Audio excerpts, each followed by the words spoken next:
SIT ವರದಿಯಲ್ಲಿ ಬುರ್ಡೆ ಗ್ಯಾಂಗ್ನ ಷಡ್ಯಂತ್ರ ಬಯಲಾಗಿದೆ ಅಂತ ಇಲ್ಲಿ ದೂರು ಕೊಟ್ಟವರೇ ಆರೋಪಿಗಳು. A1 ಚಿನ್ನಯ್ಯನಿಂದ ಹಿಡಿದು A6 ಸುಜಾತ ಭಟ್ ತನಕ ಎಲ್ಲರೂ ಆರೋಪಿಗಳೇ.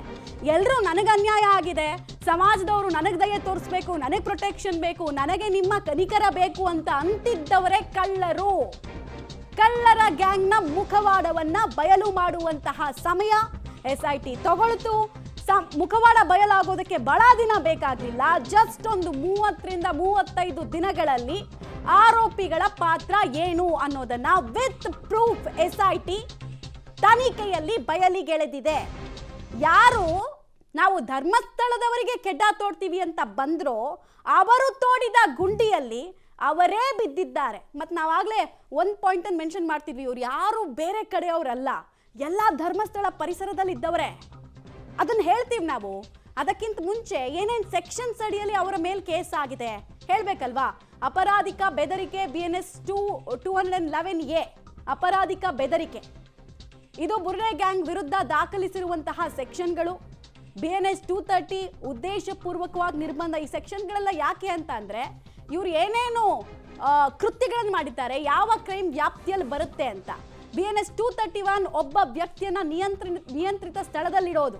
ಅವನಿಗೆ ವಿಟ್ನೆಸ್ ಪ್ರೊಟೆಕ್ಷನ್ ಆಕ್ಟ್ ಅಡಿಯಲ್ಲಿ ಪ್ರೊಟೆಕ್ಷನ್ ಸಿಕ್ತು ಅಂದ ಮಾತ್ರಕ್ಕೆ ಅವನನ್ನು ಬೇಕಾದ ರೀತಿಯಲ್ಲಿ ಬಳಸಿದ್ದು, ತಾನು ಹೇಳುವಂತೆ ಹೇಳಿಕೆಗಳನ್ನು ಕೊಡುವಂತ ಹೇಳಿದ್ದು, ತೋರ್ಸ್ ಹೋಗ್ಬಿಟ್ಟು ನೀನು ಈ ಡೈರೆಕ್ಷನ್ ತೋರಿಸು ಆ ಡೈರೆಕ್ಷನ್ ತೋರಿಸು ಅಂತ ಒತ್ತಡದಲ್ಲಿ ಇಟ್ಟಿದ್ದು, ಈ ಸುಜಾತ ಭಟ್ನ ತಂದು ಸಾಕಿದ್ದು, ಉಳಿದವರಿಗೆ TADA ಕೊಟ್ಟು ಅವರನ್ನು ಕೂಡ ಸಾಕಿದ್ದು.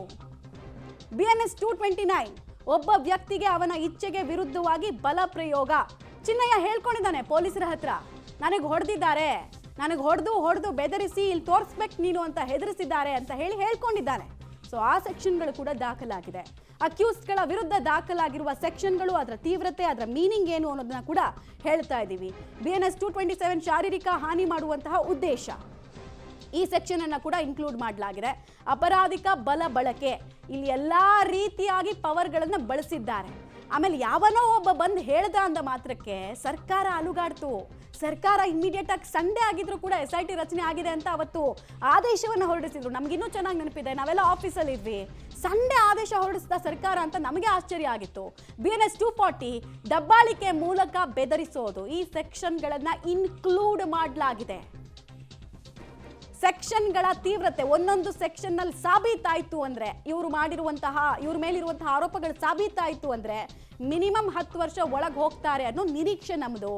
ಆಮೇಲೆ ಇದಕ್ಕೊಂದು ದಿ ಎಂಡ್ ಬೇಕು, ಇಲ್ಲಾಂದರೆ ಇನ್ನೊಂದು 6 ತಿಂಗಳ ಬಳಿಕ ಇನ್ನೊಬ್ಬ ಹೊಸ ಚಿನ್ನಯ್ಯ ಹುಟ್ಕೊಳ್ತಾನೆ, ಇನ್ನೊಬ್ಬಾಕೆ ಬಂದು ನನ್ನ ಮಗಳು ಕಾಣೆ ಆಗಿದ್ದಾಳೆ ಅಂತ ಇನ್ಯಾವುದೋ ಕ್ಷೇತ್ರಕ್ಕೆ ಸಂಬಂಧಪಟ್ಟಂತೆ ಆರೋಪಗಳನ್ನು ಹೊರಿಸ್ತಾರೆ.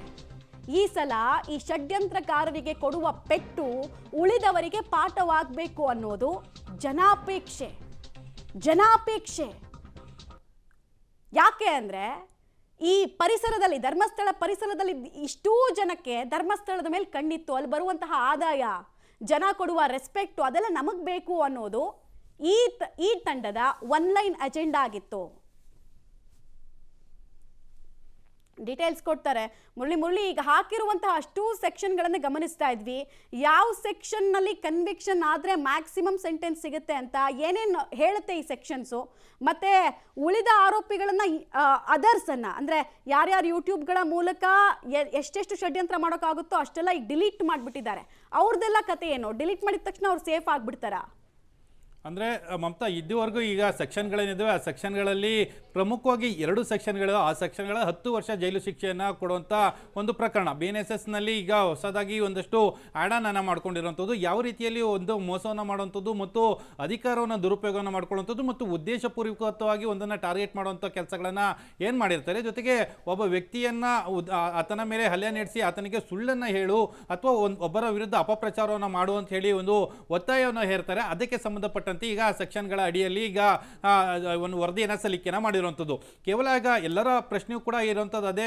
ಈಗ ಪ್ರಮುಖ ಮುನ್ನೆಲೆಗೆ ಬಂದಂಥ 6 ಜನ ಏನಿದ್ರು, 6 ಜನ, ಅದರಲ್ಲಿ ಚಿನ್ನಯ್ಯ ಇರ್ಬೋದು, ಗಿರೀಶ್ ಮಟ್ಟಣ್ಣ ಇರ್ಬೋದು, ಮಹೇಶ್ ತಿಮ್ಮರೋಡಿ ಇರ್ಬೋದು, ವಿಠಲ್ ಗೌಡ, ಜಯಂತ್ ಇರ್ಬೋದು, ಅದಾದ ನಂತರ ಸುಜಾತ ಭಟ್ ಇರ್ಬೋದು, ಇವರನ್ನು ಮಾತ್ರ ರಿಪೋರ್ಟ್ನಲ್ಲಿ ಉಲ್ಲೇಖನ ಮಾಡಿದ್ದಾರೆ. ಅವರ ಹಿಂಬದಿಯಲ್ಲಿ ಕೆಲಸ ಮಾಡಿದಂಥವರು ಮತ್ತು ಅವರಿಗೆ ಸಪೋರ್ಟನ್ನು, ಬೇರೆ ಬೇರೆ ರೀತಿಯಲ್ಲಿ ಸಪೋರ್ಟನ್ನು ಕೊಟ್ಟಂಥವ್ರು ಯಾರಿದ್ದು, ಅವರ ವಿರುದ್ಧ ಯಾಕೆ ಇನ್ನೂ ಕೂಡ SIT ತನಿಖೆಯನ್ನು ಮಾಡಿಲ್ಲ ಅಂತೇಳಿ ಅದರ ಬಗ್ಗೆಯೂ ಕೂಡ ಸಂಪೂರ್ಣವಾದ ತನಿಖೆಯನ್ನು ಮಾಡಿದೆ. ಈಗ ಸದ್ಯಕ್ಕೆ ಸಿಕ್ಕಿರುವಂಥ ಪ್ರಾಥಮಿಕ ವರದಿ ಏನಿತ್ತು ಆ ವರದಿಯನ್ನು ಮಾತ್ರ ಉಲ್ಲೇಖವನ್ನು ಮಾಡಿ ಕೋರ್ಟ್ಗೆ ಸಲ್ಲಿಕೆಯನ್ನು ಮಾಡುವಂಥದ್ದು. ಮುಂದಿನ ಹಂತಗಳಲ್ಲಿ ಮುಂದಿನ ದಿನಮಾನಗಳಲ್ಲಿ ಅಂತಿಮ ವರದಿಯನ್ನು ಸಲ್ಲಿಕೆ ಮಾಡೋ ಸಂದರ್ಭದಲ್ಲಿ ಯಾರ್ಯಾರ ಪಾತ್ರ ಏನೇನು, ಜೊತೆಗೆ ಇವ್ರಿಗೆ ಯಾರು ಬೇರೆ ಬೇರೆ ರೀತಿಯ ಸಪೋರ್ಟ್ಗಳನ್ನು ಮಾಡಿದ್ರು ಅನ್ನೋದ್ರ ಬಗ್ಗೆನೂ ಕೂಡ ಉಲ್ಲೇಖ ಮಾಡಿ ವರದಿಯನ್ನು ಸಲ್ಲಿಕೆ ಮಾಡುವಂಥ ಸಾಧ್ಯತೆಗಳು ಕೂಡ ಇರುವಂಥದ್ದು. ಮಮತಾ.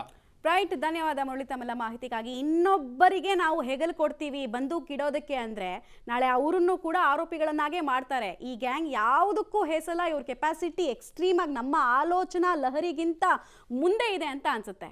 ಬಟ್ ಇನ್ನೊಂದು ಪ್ರಶ್ನೆ ಇದೆ. ಸಮಾಜಕ್ಕೆ ಒಂದು ಚಿಕಿತ್ಸಕ ಬುದ್ಧಿ ಇರಬೇಕಾಗಿತ್ತು. ಚಿಕಿತ್ಸಕ ಬುದ್ಧಿ ಅಂದರೆ ಯಾರೋ ಏನೋ ಒಂದು ಕಾಲ್ಪನಿಕ ವಿಡಿಯೋ ಮಾಡಿದ ತಕ್ಷಣ ಅದು ನಿಜ ಅಂತ ಇನ್ನೊಬ್ರಿಗೆ ಶೇರ್ ಮಾಡೋಕ್ಕಿಂತ ಮುಂಚೆ ಸತ್ಯನ ಸುಳ್ಳ ಅಂತ ನಾವು ಯೋಚನೆ ಮಾಡಬೇಕಾಗಿತ್ತು. ನಮಗೂ ಇದು ಪಾಠನೇ.